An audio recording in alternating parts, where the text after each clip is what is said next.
नमस्कार मेरे प्यारे विद्यार्थियों। मैं आपकी हिंदी की अध्यापिका रोहिणी आज के हिंदी की कक्षा में आपका स्वागत करती हूँ।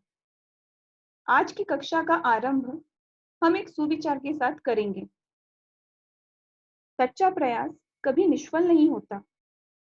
लंबी छलांगों से कहीं बेहतर है निरंतर बढ़ते कदम, जो एक दिन आपको मंजिल तक ले जाएंगे। तो इसी सुविचार के साथ हम अपनी मंजिल तक धीरे धीरे पहुंची जाएंगे। आज हमारी पाठ्य पुस्तक की जिस रचना का अध्ययन हम करने वाले हैं, उस रचना का नाम है इतने ऊंचे उठो। यह कविता द्वारिका प्रसाद माहेश्वरी जी द्वारा लिखी गई है। इस कविता के कवि का परिचय है। द्वारिका प्रसाद माहेश्वरी का जन्म 1 दिसंबर 1916 को उत्तर प्रदेश के आगरा के रोहता गांव में हुआ था। क्रौंचवध, सत्य की जीत, दीपक, गीत गंगा आदि कुछ प्रमुख प्रकाशित कृतियां हैं। इन्हें बाल साहित्य भारती पुरस्कार से भी सम्मानित किया गया है। 29 अगस्त 1998 को इनका निधन हो गया। इस कविता में कवि ने अपने विचार प्रस्तुत करने का प्रयत्न किया है। प्रस्तुत कविता जाति, धर्म, रंग भेद जैसी रूढ़िवादी परंपराओं की जकड़ से निकलकर नए मौलिक विचारों को अपनाने के प्रयास करने की बात कही है। ऐसे विचार जो समाज को अतीत की परछाइयों से निकलकर वर्तमान के उजाले की ओर ले जाए, जिनसे इस धरा का पुनर्निर्माण हो सके और वह स्वर्ग से भी सुंदर बन जाए। कवि ने इस भाव को आधार मानकर ही इस कविता की रचना की है। तो आइए बढ़ते हैं इस कविता के पहले पद की ओर। पहला पद है, इतने ऊंचे उठो कि जितना उठा गगन है।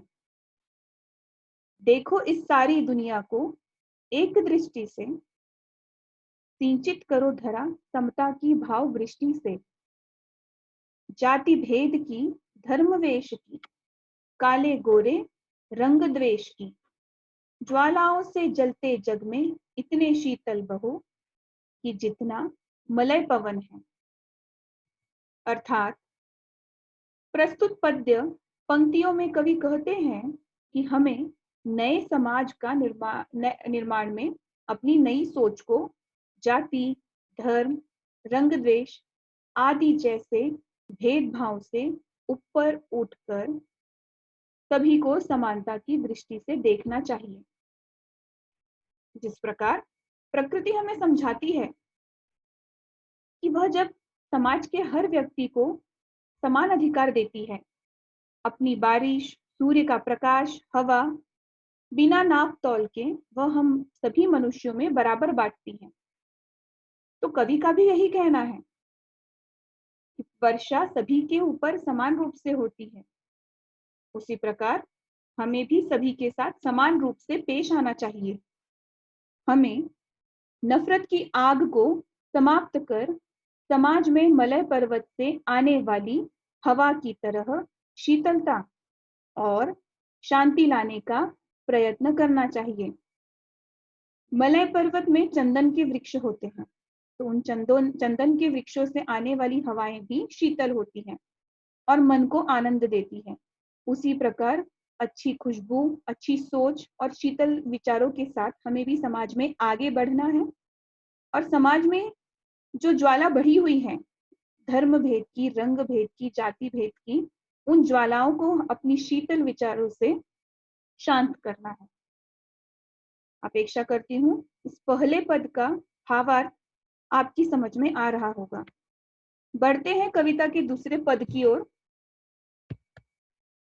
नए हाथ से वर्तमान का रूप सवारो, नई तूलिका से चित्रों के रंग उभारो, नए राग को नूतन स्वर दो, भाषा को नूतन अक्षर दो, युग की नई मूर्ति रचना में इतने मौलिक बनो कि जितना स्वयं सृजन है।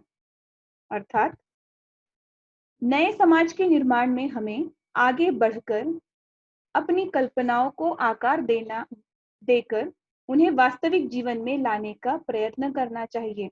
अर्थात जो हमारी सोच में है उसे समक्ष उपस्थित करना चाहिए। जिस प्रकार कोई कलाकार अपनी कुंजी से अर्थात ब्रश पूंची से अपने चित्रों में रंग भरता है और जिस प्रकार संगीतकार अपने नए राग में स्वरों को पिरोता है, उसी प्रकार हमें भी अपने समाज को नया रूप देने के लिए सृजनात्मक बनना होगा, कुछ नया निर्माण करना होगा और सृजन को हमें अपने अंदर मौलिक रूप से ग्रहण करना होगा। समाज में जो बदलाव आएंगे, जो नयापन आएगा, जो नवनिर्माण होगा, उसे हमें भी ग्रहण करते चले जाना है और आगे बढ़ना है। बढ़ते हैं तीसरे पद की ओर। लो अतीत से उतना ही जितना पोषक है, जीर्ण शीर्ण का मोह मृत्यु का ही द्योतक है। तोड़ो बंधन रुके न चिंतन, गति जीवन का सत्य चिरंतन। धारा के शाश्वत प्रवाह में इतने गतिमय बनो कि जितना परिवर्तन है।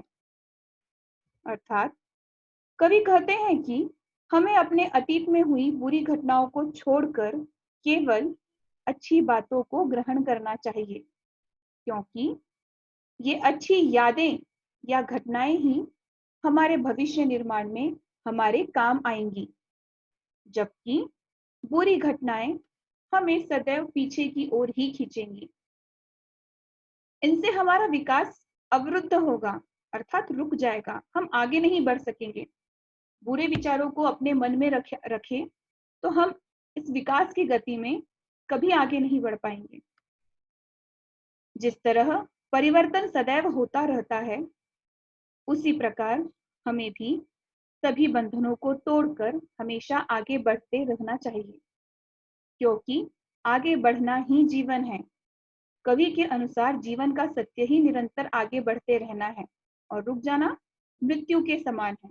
इसलिए समाज में अगर नवनिर्माण लाना है, समाज को सुंदर बनाना है, समाज जो ज्वालाओं से जल रहा है धर्म भेद जाति भेद की, इसके लिए हमारा निरंतर आगे बढ़ते रहना आवश्यक है। अगर हम रुक गए तो यह समाज भी रुक जाएगा और समाज में बदलाव कभी नहीं आएगा। तो कवि ने हमसे यह अनुरोध किया है कि अपने अच्छे विचारों की साथ इस समाज में निरंतर आगे बढ़ते रहो।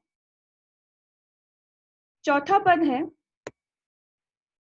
चाह रहे हम धरती को स्वर्ग बनाना, अगर कहीं हो स्वर्ग उसे धरती पर लाना।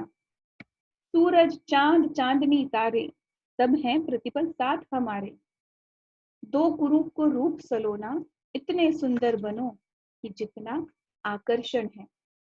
अर्थात यदि हम धरती को स्वर्ग की तरह सुंदर बनाना चाहते हैं तो हमें अपनी कल्पनाओं को मूर्त रूप देते हुए अच्छाइयों को लेकर आगे बढ़ना चाहिए।